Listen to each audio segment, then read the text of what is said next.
It drifted in silence at the edge of the Arcanine system. A single black ship, long, jagged, and motionless, as if it were abandoned or adrift.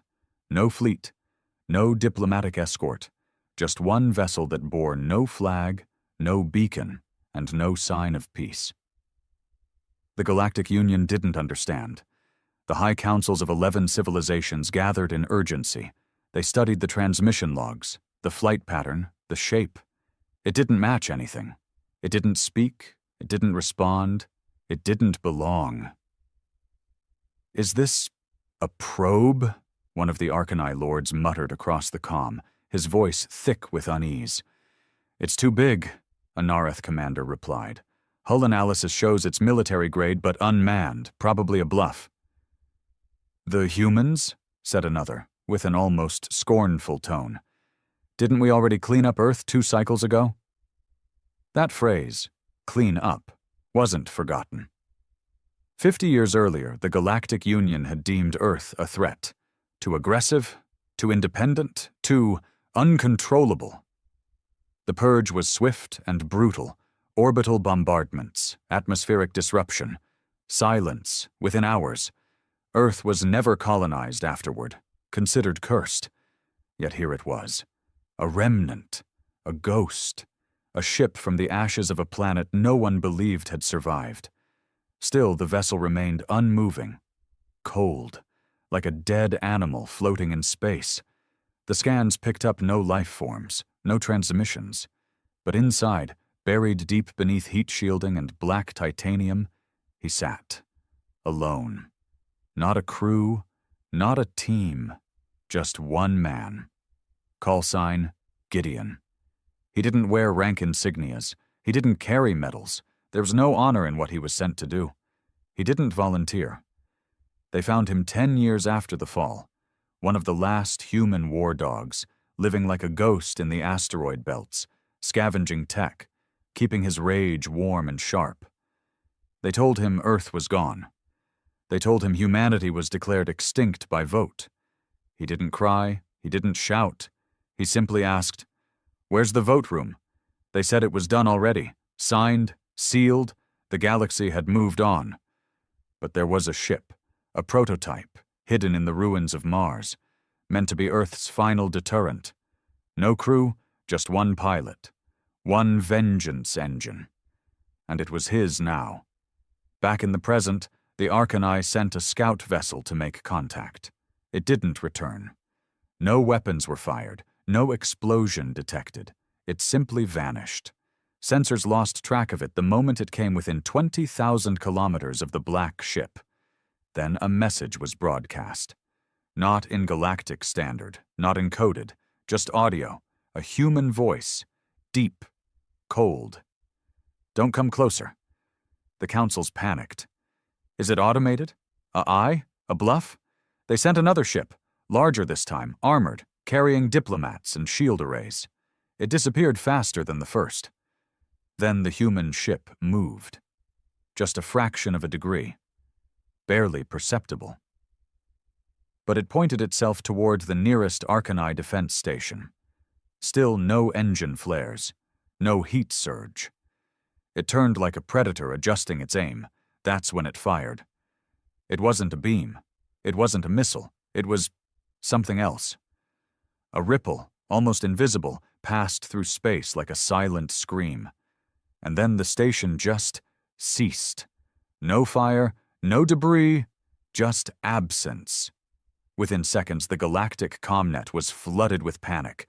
50 defense systems turned their sensors toward the ship. 30 battle stations locked weapons. 12 civilizations went into red alert. Still, it didn't speak again. It didn't demand anything. It just floated, adjusting its aim, choosing its next target like it had all the time in the universe. Gideon sat in the dark cockpit, his hand resting over the trigger pad. His eyes didn't blink. His jaw was clenched. Inside his mind, memories bled together, of Earth burning, of orbital firestorms, of the silence that followed. He remembered the sound his daughter made when the air stopped working. the way the Union drones watched from the sky as if it were a show. This wasn't justice. This was reply. The galaxy didn't ask for terms when it ended Earth. So why the hell should he? They called it Project Black Echo, a ship with no crew, no orders, just a mission. Respond if Earth falls. Gideon was never supposed to exist. Neither was this ship, but both did. The second target fell just as easily as the first. No warning. No mercy. The blast didn't make sense to any known physics in the Galactic Union's military database. It was classified as event wave disruption. It didn't explode matter. It unraveled it. The molecules stopped being molecules. Time and motion lost meaning. A fleet of 63 defense drones simply blinked out, like they'd been erased from memory. Across the galactic core, fear began to spread like an infection. Gideon sat in his command chair, silent, unreadable. The lighting inside the ship was red, not for drama, but necessity. Black Echo's AI kept life support minimal. Power was conserved for one purpose: firing, movement, retaliation. This wasn't a long mission. It wasn't meant to be. It was a message, and the galaxy was starting to read it. A chime rang inside the cockpit, faint like a heartbeat through static.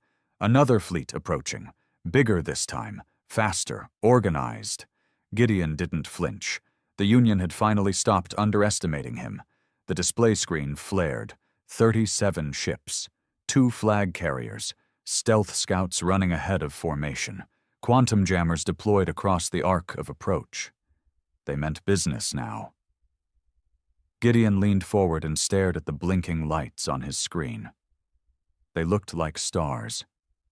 He let his hand rest over the fire pad again. Slow. Careful. No rush. He was outnumbered, outgunned, surrounded. Good. That made it fair. Back on the Arcanine capital ship, Admiral Kethus barked commands in all 4 dialects of the High Fleet. "Do not engage! We're here to surround and contain! Bring him in!" The fleet held formation, tightening its sphere around Black Echo like a noose. Their weapons stayed cold. They wanted him alive. They wanted answers. Humanity was extinct. This made no sense. A channel was opened. A projection filled the main command bay. A human face, scarred, sunken, hollow-eyed. Gideon didn't speak at first. He just looked at them, like he was staring through the entire council. "What's your name?" Admiral Kethus demanded. Nothing. "Identify your vessel. You are trespassing in a protected star system under Article 7 of the—" "You ever burn a planet, Admiral?" The voice stopped everyone. Cold, deep, human. Kethus' mandibles clicked awkwardly. Are you the pilot?" "I asked you a question." The Admiral tried to remain firm. What do you mean, burn a planet? If you're referring to the Earth resolution?" "I am." Silence again. "We deemed your species a threat to stability," Kethus continued, trying to sound composed. "Your people rejected Union. You fired on peace envoys. You refused to disarm, and you erased 1 billion civilians in 4 minutes." Gideon leaned closer to the screen. You could see the veins in his neck, the twitch in his cheek, the kind of rage that didn't scream, the kind that simply waited. "I was there, Admiral. I heard my daughter suffocate while your peacekeepers monitored oxygen levels for efficiency. I listened to your bombs fall through the crust like it was a drill site." He took a breath. 1. Controlled. "You never asked us why we didn't join. You just decided we shouldn't exist, so now I'm giving you the same answer." The feed cut, and the sky exploded. Black Echo didn't move forward. It moved through. Faster than light, cloaked in distortion fields, it appeared behind the rear guard of the Union fleet and fired 2 event waves before the ships even registered contact. Both flag carriers vanished in less than 2 seconds. The other ships turned, scrambled, fired blind. Gideon didn't dodge. He vanished again. Black Echo used gravitational folds, not standard propulsion. The ship bent space like a slingshot, appearing and disappearing in short bursts that drove the targeting systems insane. 3 more ships fell. 2 collided, trying to follow his path. The rest broke formation. In under 9 minutes, 20 ships were gone.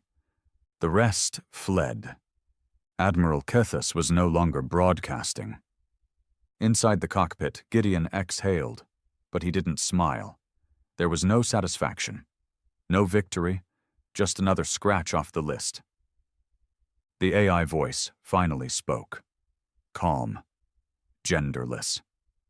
Target Cluster 3, LIDAR listening array, coordinates set. Gideon didn't answer. He just sat in silence. The LIDAR array wasn't military. It wasn't industrial. It was informational. It housed the Union's deep archives, including the classified Earth resolution footage, the votes, the debates, the faces of every delegate who signed off on the purge. Gideon wanted it gone. Not because it was strategic, but because it stored the lies. The ship shifted. The stars outside blurred. The entire cockpit stretched for half a second, then snapped back to stillness. They had arrived. LIDAR's station was shaped like a lotus, 6 massive petals of steel and glass spinning slowly above a frozen moon. Civilian workers, researchers, no soldiers. He hesitated. For the first time in hours, Gideon hesitated. The AI noticed. Civilian designation confirmed. Strike recommendation rejected. Tactical advantage low. Gideon didn't speak. Then, after a long silence, override. Prepare firing sequence. The AI paused. Override acknowledged. It began charging the event core. Then, something strange happened. A new signal appeared, unencrypted. Human, not text, not video. A voice. Gideon, if you hear this, I don't know if you're alive, but if you are, I need you to stop. His hand froze. It was a woman's voice, software familiar. He looked at the display. It wasn't a trick. It was a recorded loop, transmitting from a relay buoy buried beneath the ice of LIDAR's moon. Old tech, Earth tech, decades old. The voice again. This is Commander Alina Rorn, United Earth Resistance, 11th Division. You knew me as Captain Rorn. I was stationed on Mars when it fell. We failed, Gideon, but we weren't all lost. We escaped, scattered. Some of us hid. His breath caught in his throat. I left this message in case any of us ever found a way back. Not to fight, not to win, just to remember. The transmission crackled. I know what they did. I saw it too. But if we become like them, we're already gone. Silence. The event core was fully charged. The ship pulsed with energy, hungry. Gideon stared at the screen. He could still fire. He could still erase them. But something felt fractured. I have logged the transmission, the AI said flatly. Strike authorization remains active. He didn't move. His finger hovered. The LIDAR station spun in the dark, quiet and unaware. Then, finally, he pulled his hand back. Cancel firing sequence, he muttered. The AI paused. Command acknowledged. The ship dimmed. The power drained from the weapon slowly. Gideon sat back and stared out into space. They didn't deserve mercy. But maybe that wasn't what this was. This wasn't about mercy. It was about not becoming them. Suddenly, a fleet signal blinked on his scope. Another force was coming. Bigger than before. Not local defense. Not Arcani. The core Union fleet. Gideon narrowed his eyes. 72 warships, 3 dreadnoughts, 1 Supreme Command vessel. All headed toward him. The peace was over. The voice of Alina Rorn was gone now, silent beneath the ice. But it had cracked something inside him. He wasn't done, but he wouldn't be reckless. This wouldn't be a massacre. This would be a reckoning. He stood up slowly and walked to the command port. He looked into the darkness of space and whispered, "Let's see what justice looks like with blood in its teeth." Black Echo charged its core again, but not for the LiDAR. It bent light around itself, folded space, and disappeared. The galaxy had asked, why did humanity send only 1 ship? The answer was simple now. Because 1 was enough. When Black Echo re-emerged, it did so on the far edge of the Helix Reach, a stretch of fractured space known for unstable gravity pockets and electromagnetic storms. Perfect hiding ground, perfect ambush ground. Gideon didn't pick it randomly. He needed time. He needed space. The core fleet was coming. But they weren't all there to fight. At least, not at first. He studied the formation from afar. 72 ships, 3 dreadnoughts, 1 central command cruiser named Harmony's Judgment, a bloated beast of armor and arrogance. Every ship gleamed with the Union's gold and blue standard, like a floating shrine to bureaucratic murder. They came slow, cautious. They'd seen what he'd done. The reports had reached every civilized quadrant by now. 1 human, 1 ship, 15 Union outposts either vaporized or missing. Some still thought it was propaganda. Others were already preparing countermeasures. Gideon didn't care either way. He leaned back in the chair, eyes closed for a moment. The voice of Alina still echoed faintly in his head. If we become like them, we're already gone. He wanted to hate her for saying it. He wanted to shut it out. But it stuck to his ribs like guilt. The AI interrupted his thoughts. Incoming transmission. Source, Harmony's Judgment. Encrypted. Decrypt it. A moment passed. Then a voice filled the cockpit. Male, young, cocky, too calm. Pilot of the unidentified human vessel. This is Fleet Commander Dalen Crine, speaking on behalf of the Core Union. We are not here to escalate. We are here to talk. Gideon said nothing. I repeat, the voice continued, we are not here to destroy you. Though let me be clear, we can. Your ship may have outmaneuvered planetary defense rings and wiped minor outposts, but against a full tactical fleet you are cornered. Still, Gideon stayed quiet. The arrogance was familiar, comforting in a sick way. So, Crine continued, let's not pretend you're in control. Surrender the ship. Come aboard peacefully. You'll be heard. If there's any truth to your accusations, we will investigate. The Union is not the monster you think it is. Gideon leaned forward and finally tapped the reply pad. His voice came through cold, flat. You're late. The monster already fed. There was silence on the line for a moment. Crine replied, more serious now. You're angry, I understand. But your people were not. My people were burned alive while your council debated cost per missile. Another pause. I'm not here for therapy, Gideon added. I'm here to explain something your ancestors should have learned from ours. You don't kill a civilization and expect no reply. You don't silence an entire planet and sleep soundly.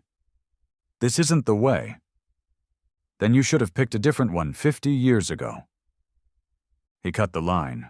No further words. The AI chimed again. New readings. Multiple stealth signatures detected. Ships approaching from rear sector. Evasive recommended. Stay put, Gideon said. Warning, risk level. I said hold. He knew what this was. A show of strength. Send the speaker to sound calm while the knives close in from behind. classic Union playbook. He wasn't offended. He was ready. He powered the event core, but not to fire. Not yet. Instead, he ran a silent pulse sweep. 33 ships, stealth variant, high-grade rail repeaters, not defensive, assassins. They thought he didn't know, that maybe he'd grown sloppy, hesitant after sparing LIDAR. But Gideon wasn't soft. He was calculating. He waited until they closed to attack range, then unleashed a cascade EMP that shattered stealth cloaks like glass. Instantly, space lit up behind him with confused formations and blinking drives. Then he fired. Not the event wave, something smaller, more precise. The ship's secondary plasma lances locked onto engines only. Gideon didn't want them dead. He wanted them floating. Scared. 14 ships were crippled in under 6 seconds. The others broke ranks. He sent another message. "You want to talk, Krine? Then bring your voice to me, alone." No reply for a long while. Then, finally, agreed. Gideon narrowed his eyes. That was too easy. "AI," he said. "Scan that ship." Command vessel has lowered shields. Sending auxiliary pod. Single life form aboard. He waited. Minutes later, a shuttle drifted into range. No weapons, no tricks. Just a small circular pod that looked more diplomatic than tactical. Gideon allowed it to dock, but not inside the main airlock. He opened an auxiliary bay sealed from the rest of the ship. Inside, he waited. When the door hissed open, Fleet Commander Dalen Krine stepped inside. And he looked nothing like what Gideon expected. Young, not even 30. Human, or close enough. Pale skin, dark eyes, no military scars. He walked like a man used to winning by talking. Gideon didn't stand. Krine looked around, impressed despite himself. "This ship is remarkable." Gideon's voice was dry. "Built by people you thought didn't deserve to live." Krine turned to face him. "I'm not here to debate the past. I'm here to stop more blood from being spilled.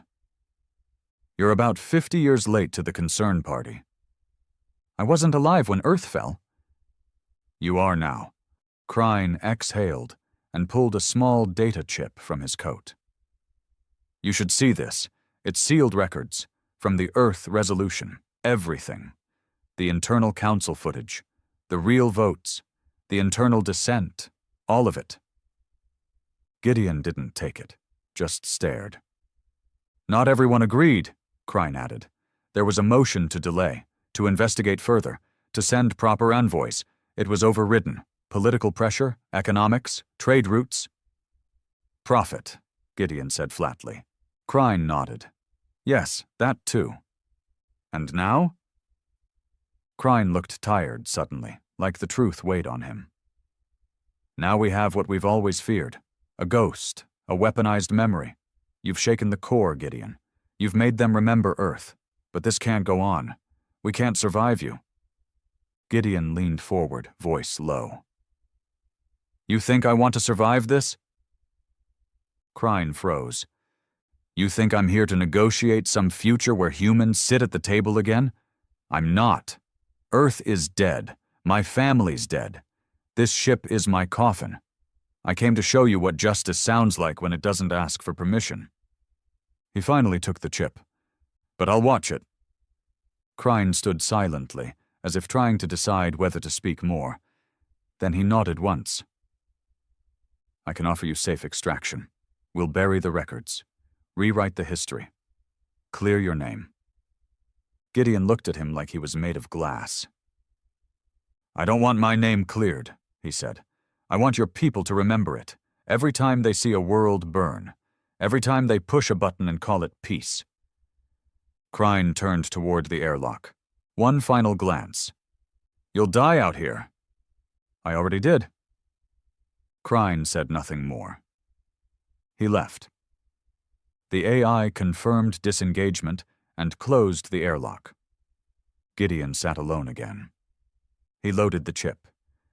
The images rolled across the screen, shaky council footage, greedy faces, cold statistics, projections showing Earth as a liability, votes cast without discussion, a few voices shouting, drowned in silence. Then came the kicker, a closed-door meeting, an admiral saying, "A single ship could destabilize entire sectors if they survive this. We must ensure total erasure." Gideon stared at that face, then saved it. Target acquired. AI spoke. Voice match, Admiral Sovra Tal. Current location, Kefar Citadel, Core Union Seat. Gideon stood. No more outposts, no more fleets. This ends where it started. Kefar Citadel floated in orbit over the twin stars of the Syndral system, a monolith of silver and cobalt, shaped like a perfect sphere with sharp rings rotating around it, each layered with weapons, sensors, and ships. It wasn't just the seat of the Core Union. It was their pride, their heart, their throne. The kind of place that never expected anything to get close without permission. But now it had something coming that didn't care for permission. Black Echo sat cloaked inside a dust field just outside the sensor net. The dust wasn't natural. It was the leftover remains of 3 mining moons destroyed in a corporate dispute 2 decades earlier. The galaxy had a habit of leaving its scars lying around, uncleaned, unhealed. Gideon studied the Citadel from his cockpit, his hands calm, eyes fixed. Admiral Sovra Tal was in there. She was the one in the footage, the one who'd made the final case for Earth's purge, the one who had leaned forward in that cold, wood-paneled room, looked into the eyes of her fellow leaders and said, "They do not bend, they do not comply. We have bent far enough. They will burn." That was it. That was the vote-tilting moment. She didn't use logic or compassion. She used fear. And they followed her. Gideon had watched the clip 17 times. Now it was time she saw him. The AI's voice buzzed softly. Kefar defense grid fully operational. 36 orbital stations. 3 fleets docked. 72 interceptors on patrol. Security protocols? Gideon asked. Full biometric lockdown. No unidentified vessels permitted within range. Good, he said. Let's ruin their day. The event core wasn't an all-purpose cannon. It required build-up, focus, timing. It could erase almost anything, but only if it was still. The Citadel didn't stay still for long. He needed a different plan. This wasn't about brute force, not now. It was about the message. He activated Black Echo's stealth core, took the ship in slow, threading through the dust like a hunter through fog. The ship's shape warped light, absorbed radiation. It was invisible to conventional sensors. But too close, and Kefar's AI would smell something wrong. Gideon waited. Watched. Then he saw it, a small diplomatic courier vessel leaving the Citadel. No escorts, probably a low-priority run. But it had what he needed. He moved fast. Within 20 seconds, the courier was disabled, non-lethal. The pilot would live, confused but breathing. Gideon dragged the ship's signature into Echo's systems, cloned its ID, copied the clearance data. Now he had an entry key. Black Echo approached the Citadel like a friendly visitor. No one questioned it. As it slipped past the outer ring, Gideon felt a moment of calm, like a predator inside the herd.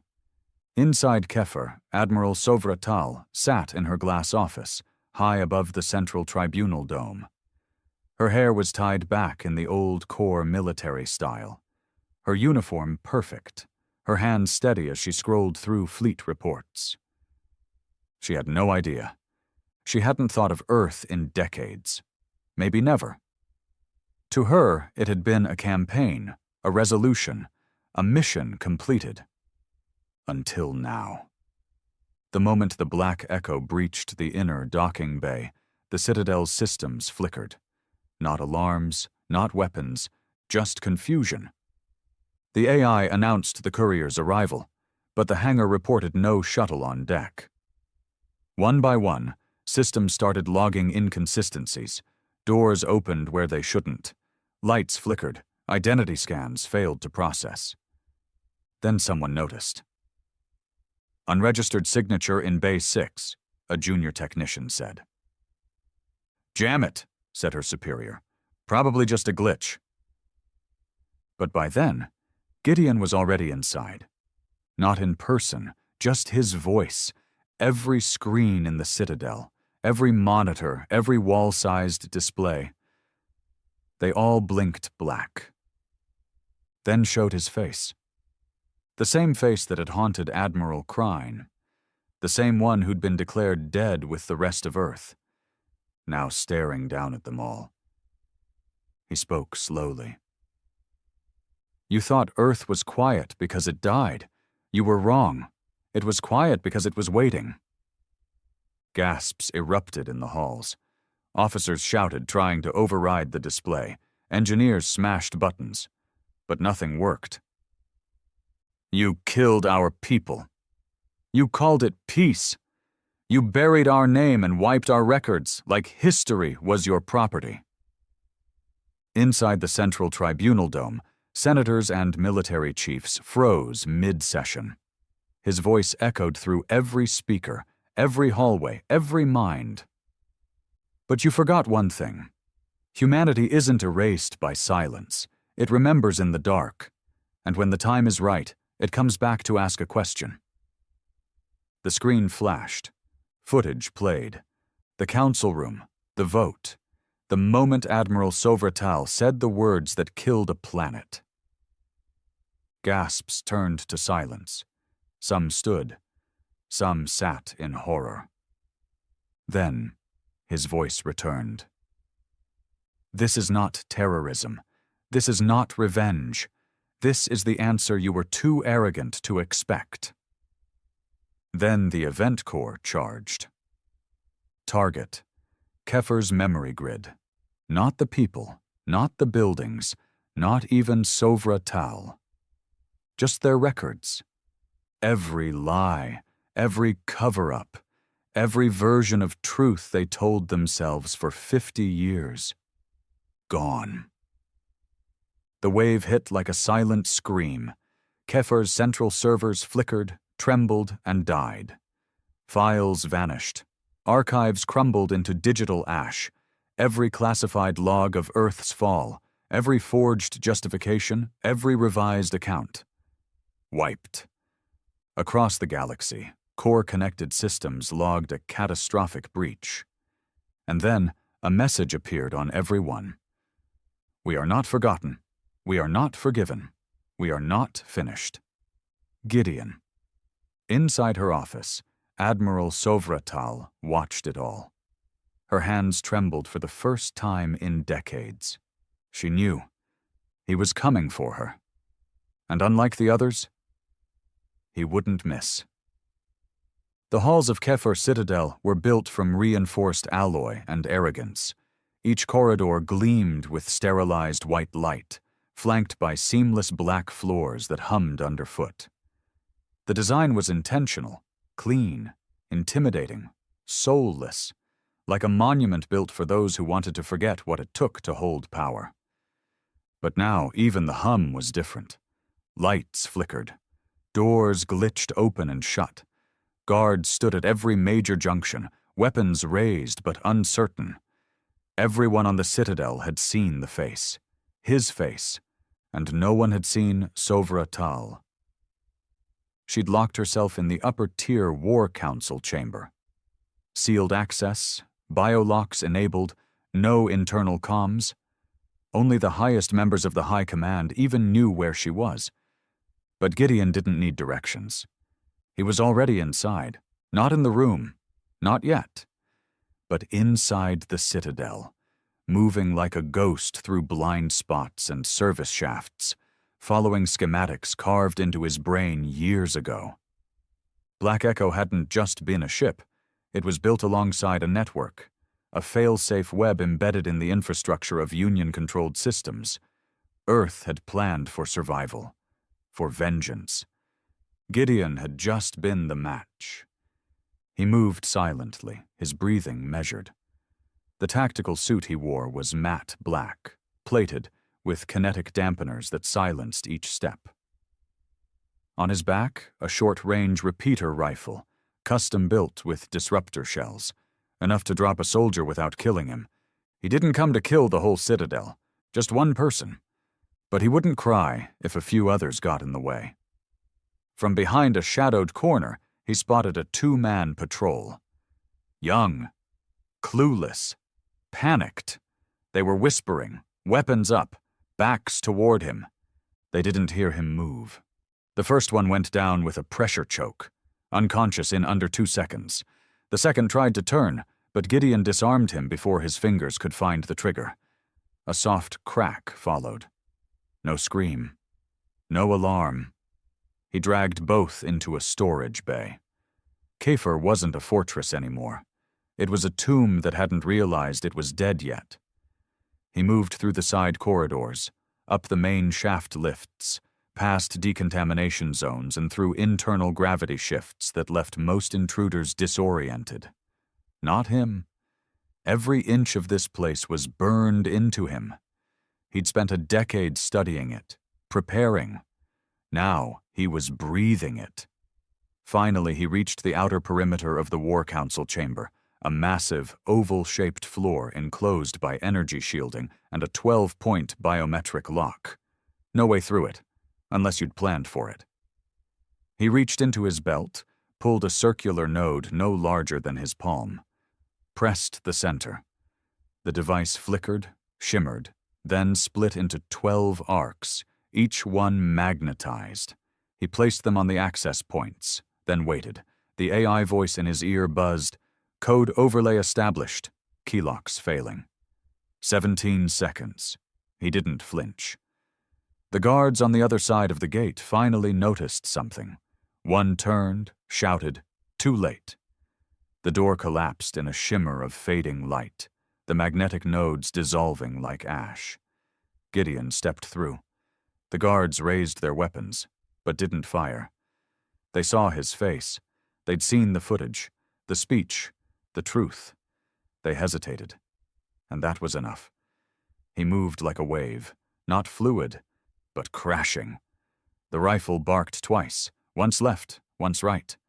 Both men dropped, groaning but breathing. No death. Not yet. Then he looked up, and there she was, Admiral Sovra Tal. She stood across the chamber, tall and rigid, her uniform still perfectly pressed, silver hair tied back, the same way it had been in the vote footage. Only now she looked older, thinner, like time had drained her, but left the pride behind. "You made it farther than I expected," she said, voice firm but strained. He didn't reply. She stepped closer, but not too close. The room around them was silent, empty now.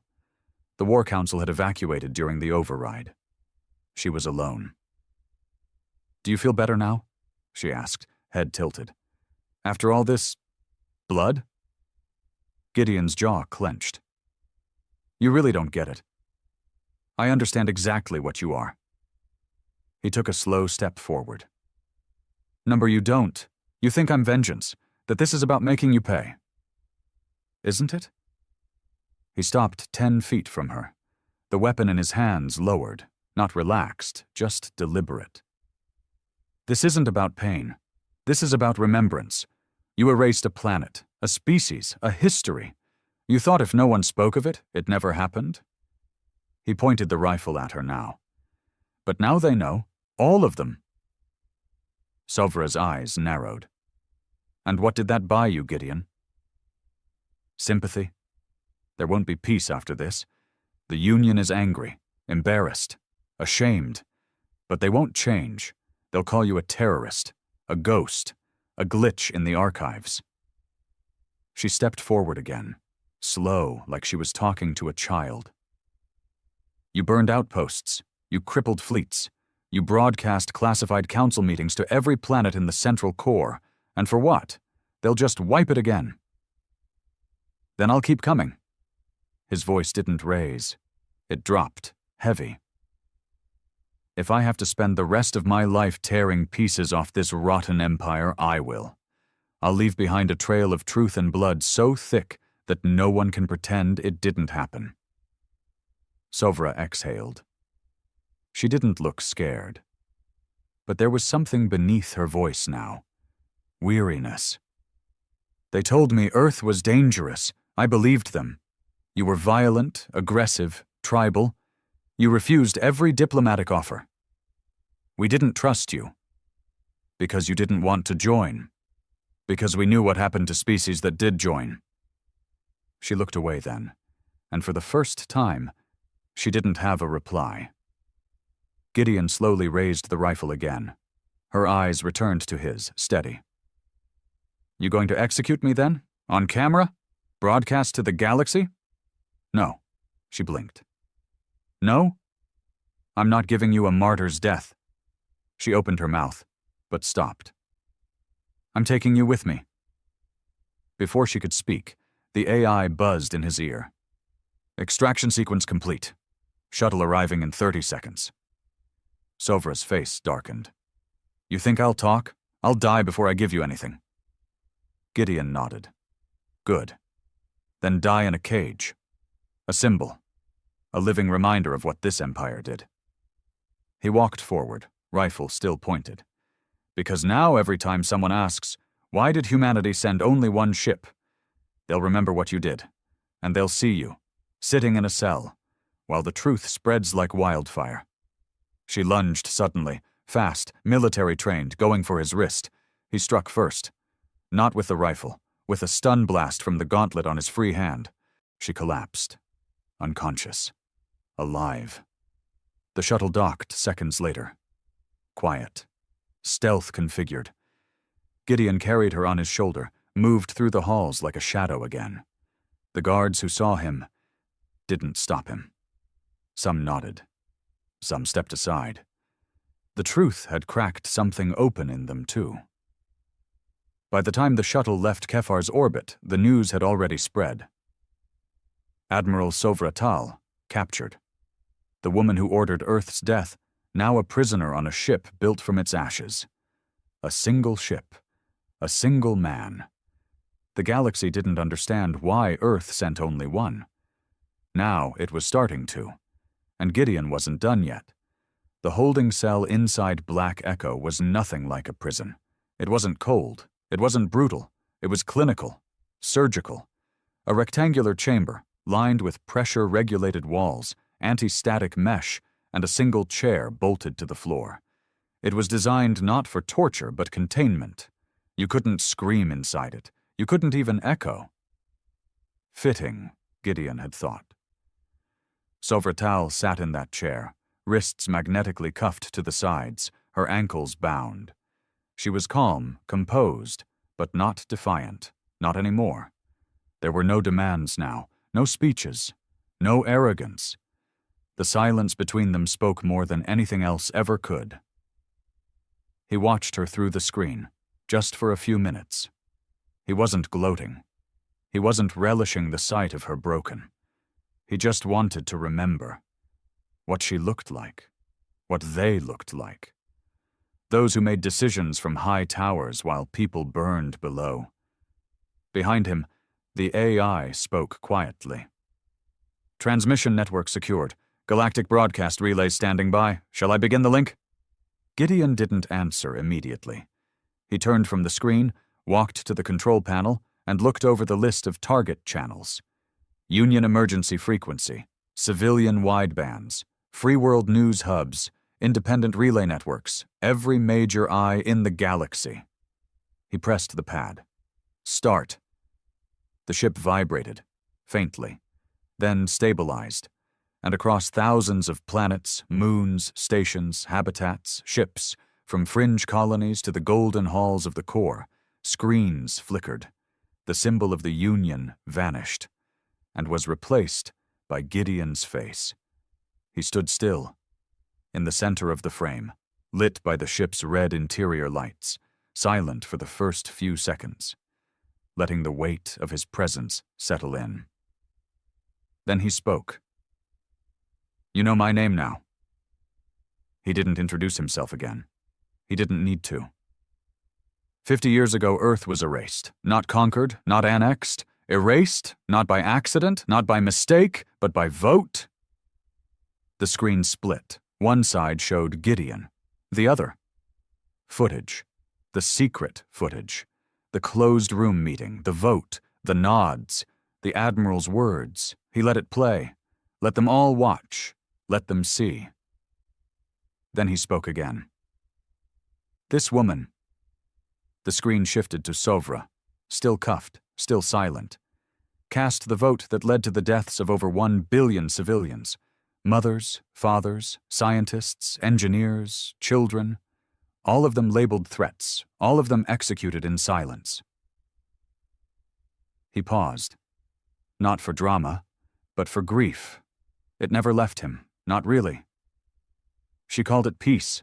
You called it protocol. Your politicians called it necessary. But here's the truth." He leaned forward slightly, just enough to cut through the screen. "You destroyed us, because we scared you." The footage now showed Earth before the purge. Cities glowing, ships launching, achievements scrawled across the sky in flame and brilliance. "We built faster than you wanted. We fought harder than you expected. We didn't ask permission. We didn't kneel." The images changed again. Earth burning, orbital strikes, screaming broadcasts. "So you buried us." Now Gideon stood straight again. "But you didn't bury us deep enough." Then came the real twist.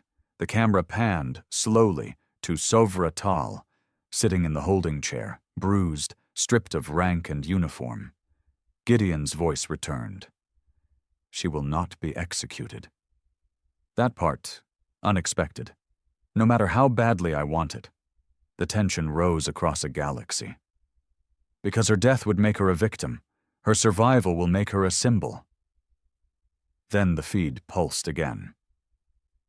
"I am broadcasting the Earth Resolution's original documents, the unaltered archives, the actual vote, the execution plans, the names, the signatures. I am uploading it to every open net in the core, every back alley fringe port, every backwater colony." The transmission spiked. Thousands of data packets exploded across the hypernet like a virus made of memory. "You will not forget us again." He let it hang for one last moment. Then he ended the feed. On core planet Selenus, one of the wealthiest cities in the galaxy, riots began within hours. Crowds gathered outside the Parliament hub, demanding resignations. Screens were torn from walls. Soldiers stood, unsure whether to protect or join. On Hadrox Station, a group of ex-military veterans formed the Human Truth Legion, an independent force vowing to protect what remained of human enclaves scattered across the outer belt. On Trisari Prime, 2 council members publicly resigned, stating they had reviewed the footage and would no longer serve a government built on genocide. But not all responses were hopeful. On Varnak 7, a core loyalist war marshal declared Gideon a galaxy-level threat, ordering a blanket kill-on-sight protocol for all sympathizers. 10 activists were arrested for merely rebroadcasting the video. A war of truth had begun, and the galaxy was no longer united. Inside Black Echo, Gideon stood in the dim light of the command bay, watching the ripple effect across sector reports. He didn't look proud. He looked tired. The AI's voice returned. "Transmission complete. Primary core channels compromised. 70% civilian systems absorbed the data before intercepts triggered." "Good," he muttered. "Civil unrest rising in 13 major systems. Political fractures growing." He didn't reply. He just looked down at his hands. They weren't shaking, but they weren't steady either. Then came a different alert. Incoming transmission. Source, unregistered civilian craft. Encryption, Earth signature. His head snapped up. He tapped the console. Open it. The screen flickered, and a face appeared.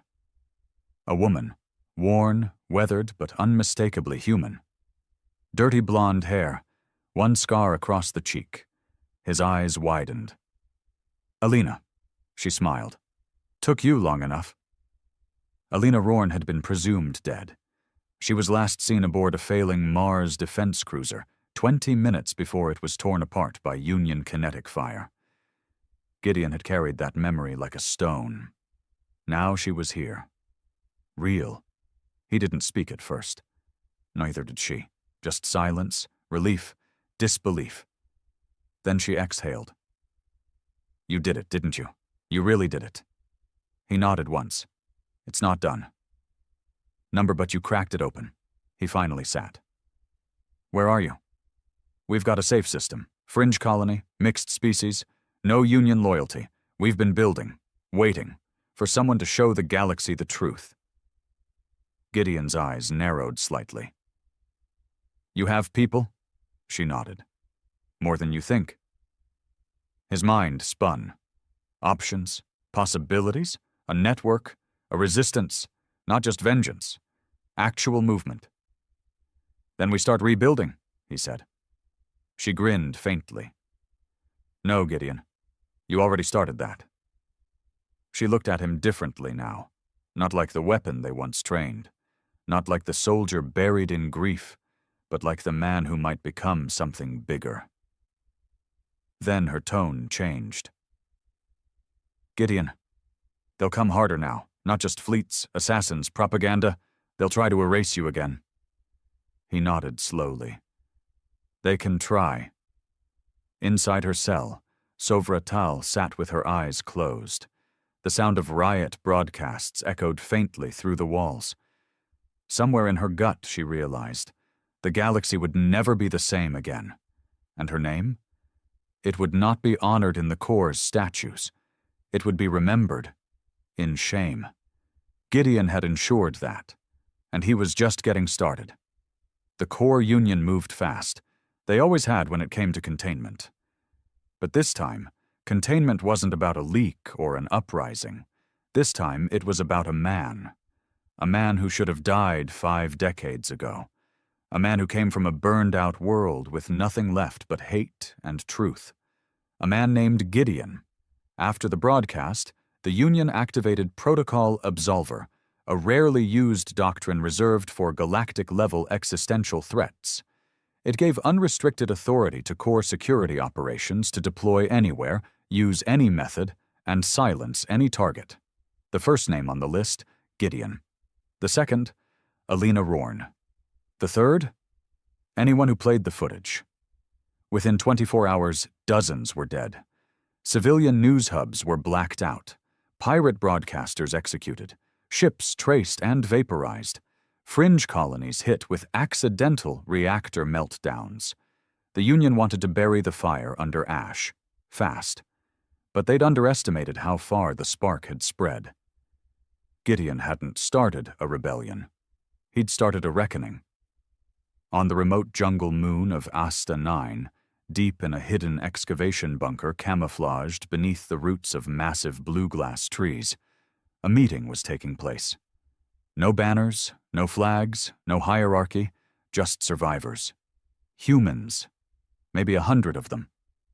Men and women who'd been scattered across the stars for 50 years, hiding, surviving, waiting for something impossible. Hope. Gideon stood at the front of the circle, Alina beside him. They didn't look like leaders. They didn't want to be. But they were the ones who lit the fire. So now they bore its heat. A tall man named Burke stepped forward, arms crossed, face weathered. Some of us thought we'd never see another of our kind again. We stopped believing. You think this message changes everything? Gideon looked around. Some of these people had lost entire families. Others had barely escaped Earth with skin and bones. Most had spent their lives blending in, hiding what they were. He spoke low, but firm. No message changes the past. He held up a data slate, the vote logs, the footage, the plan for genocide. But it can make damn sure no one forgets it again. A woman near the back raised her hand. She looked no older than 30, born after Earth. What do we do now? Fight? Hide? Alina stepped forward. We unify. We build. No more hiding. Burke narrowed his eyes. You're talking war. Gideon nodded. I'm talking reminder. They wanted to erase us. Now they'll see us on every world they step on, every star they pass, every system they land in. He stepped closer. I don't want peace. Not from them. I want consequence. The silence was heavy. But then, slowly, heads nodded. Not because they wanted violence, because violence had been done to them, and silence hadn't saved them. Meanwhile, in the golden tower of Kalen's Reach, the core union's inner elite gathered in secret session. 12 council members, 3 high admirals, 1 chancellor, and none of them were calm. The broadcast has reached beyond our quadrant, Councillor Jor growled, slamming a hand on the holotable. Dozens of systems are questioning the validity of our authority. They're questioning whether we're even the good guys, another whispered. The Chancellor, a thin, cold-eyed woman named Irel Ven, stood at the head of the room, staring out into the void. Her voice was calm, always calm. He cannot be allowed to survive. Admiral Kasich scoffed. We've sent 20 hunters. None have returned. He's one man, another barked. No, Irel corrected. He's a story now, and stories are harder to kill than men. They were silent. Then she turned to her head tactician. Deploy Task Force Theta. Silence his network. And if that fails... She turned her eyes towards the screen, showing Sovra Tal in her holding cell aboard Black Echo. Destroy him, her, and the ship. But the political fallout... Let it fall. Her voice sharpened. Let it all fall. If we lose control of the narrative, we lose the galaxy. But the galaxy was already slipping through their fingers. Because Gideon had stopped reacting. He was preparing. On Asta 9, Black Echo was no longer alone. Ships were arriving, some from hidden Earth bunkers, others from human sympathizers embedded in alien communities, smugglers, rogue pilots, even one ex-Union commander. Not an army, not yet, but enough to hurt, enough to spread. Alina walked with Gideon through the main bay where new arrivals gathered. This isn't what I expected, she said quietly. What did you expect? She shrugged. You, alone? Rage burning through metal? He chuckled faintly. I expected that too. She stopped him with a hand on his shoulder. You're not alone anymore. He looked at her, not with romance, not with gratitude, but with trust. That was more rare than anything else. I'm not good at leading people, he muttered. Then don't. Inspire them. Let them lead themselves. He nodded. Then the AI's voice cut through the bay. Proximity alert. Core vessel entering system. Single ship. Stealth signature. Trajectory vector. Straight at us. Gideon didn't hesitate. Shields up. Evac all non-combatants. Bring Black Echo online. Alina was already moving, barking orders. Outside the bunker, the jungle shook as turbines roared. The Union had come, and they hadn't brought diplomacy. The enemy ship was sleek, long and blade-shaped, painted obsidian black, pulsing with null energy along its spine. Task Force Theta's flagship, the Vexor, not a warship, an executioner, designed not to fight fleets, but to wipe out incidents. Inside, masked operatives suited up in whisper armor, heatless, soundless, faceless, trained not to kill with force, but precision. Elite assassins groan in silence and raised to die unnoticed. They didn't expect a war, just a cleanup. What they got was Gideon. As the Vexor breached Asta 9's outer layer, Black Echo roared from its camouflage, lighting up the sky with a full-force plasma barrage. Not enough to destroy, but enough to wound. The first strike tore the Vexor's port engine apart. The second burned their gravity anchor. The ship crashed into the jungle like a fallen god, trees cracking, earth splitting, fire rising. And then came Gideon. He didn't wait, didn't give them time to recover. He landed Black Echo like a warhammer, tore open the side of the Vexor's hull, and stepped inside with a repeater rifle glowing like vengeance-made metal. The operatives came fast, but they'd never fought someone like him. He moved like someone with nothing left to lose, like a man who'd waited 50 years for someone to make this mistake. One by one, they fell. Not all dead, some just broken. Some spared. Because he wanted witnesses. The last one tried to detonate the Vexor's core.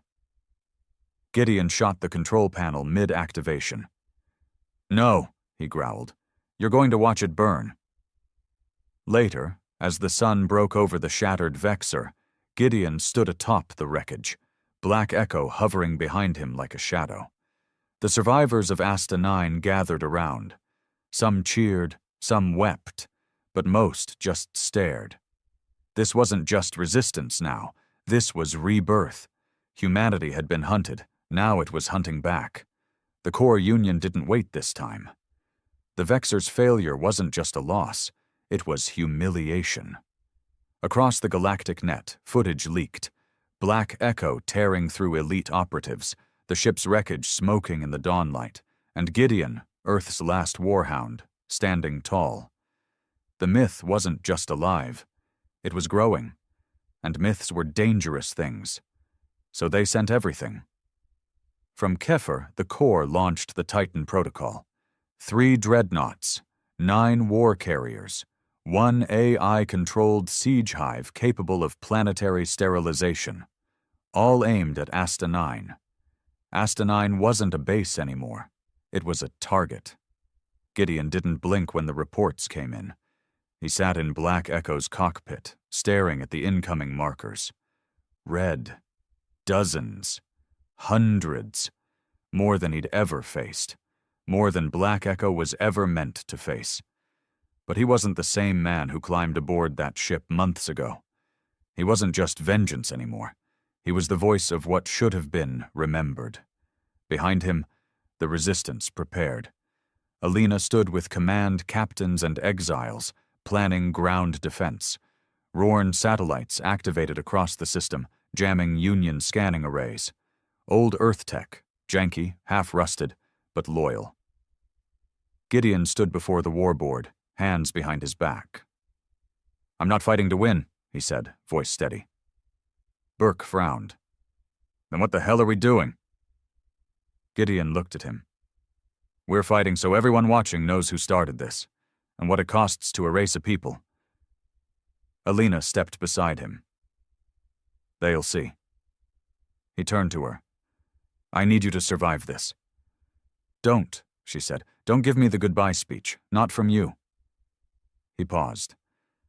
"Then don't make me say it." She gave a bitter smile, touched his shoulder, then disappeared into the prep lines. Black Echo powered up. Its spine pulsed blood red.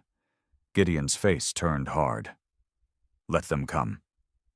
The core Union fleet dropped into Asta 9's orbit with surgical timing. They didn't fire immediately. They wanted to send a message first. Chancellor Irel Ven herself appeared on every active transmission in system. Her face was statuesque, pale, sharp-boned, eyes like frozen water. "You have chosen to shelter a war criminal." The message was clear. "Withdraw your allegiance to Gideon. Turn him over, or this moon dies with him." Across Asta 9, people stopped. They looked up at the sky. The ships blotted out the sun. The siege hive hummed with distant energy, a quiet threat louder than any scream. Then, the sky cracked. Gideon's counter-broadcast cut through the Union line like a blade. His face appeared, worn, bruised, eyes rimmed with exhaustion and fire. "You called me a war criminal." He didn't shout. He didn't plead. "But I didn't start the war. I just lived long enough to finish the sentence." Images flashed. Earth's cities before the purge, the vote footage, Sovratal, the Corps' lies, their silence, the billions they thought would never speak again. "You wanted silence. You wanted peace without truth. But peace built on ash is a lie with a ticking clock." He leaned closer. "I'm the sound of that clock." The feed cut. Then came the noise. The first volley lit up the stars. Union dreadnoughts fired kinetic spears that split mountains and evaporated forests. But Black Echo didn't sit still. It moved like no warship had ever moved, short-folding through folds in gravity, jumping between impact zones, unleashing event ripples that carved deep into carrier flanks. The resistance on the ground activated old Earth ballistae, massive spike throwers charged with unstable ion bursts, piercing core armor and destabilizing their landing craft. Gideon tore through Union squadrons like a ghost in a burning cathedral. He wasn't aiming to win. He was aiming to make them feel it. Every hit they took, every pilot that screamed over the comms, every ship that saw their sensor logs flood with Gideon's face before impact. He was becoming more than a man. He was memory-given metal and fire. But the Union had numbers, and they were closing in. The siege hive turned its mouth toward Asta 9's surface. It didn't fire missiles. It dropped sterilization cores, black spheres that burrowed into a planet's crust and detonated from within. One landed in the northern hemisphere, then another. Gideon watched it from orbit, jaw clenched. If those detonated, it wouldn't just end the resistance. It would erase the soil, the history. Again, he turned Black Echo. One last jump, straight into the mouth of the hive. Inside the ship, the AI spoke. "Core reactor destabilization required. No ejection capability if engaged." "I know." "Escape probability, 0.00032%. "I know." There was a pause. Then the AI said, "You taught me rage." He smiled faintly. "Then let's scream together." Black Echo's reactor roared to life, humming higher than it had ever dared. Event wave capacitor pushed past red line. The ship vibrated like it was screaming into hell. Then it launched. The galaxy watched. Every feed still active, every open screen, every planet where the truth had landed. They watched one man, one ship, punch through the teeth of the most powerful military construct in known history and detonate from the inside. The explosion didn't ripple. It rippled time. The sky cracked in a way space wasn't supposed to. The siege hive didn't just break. It vanished, its core torn through an event rift and spat into nothingness. Half the Union fleet broke formation in shock. Others turned and ran. The surface of Asta 9 shook, but held. Gideon was gone. Black Echo was gone. But the world was alive. In the weeks that followed, the Union fractured. Chancellor Venn was overthrown by internal revolt. Dozens of systems declared neutrality, pulling out of core alliances. Monuments to the Union's peace campaigns were torn down. And on New Terra, a colony once forced to hide its human origins, the people built a new statue, not of Gideon holding a weapon, but of him standing alone, hands down, face up, unafraid.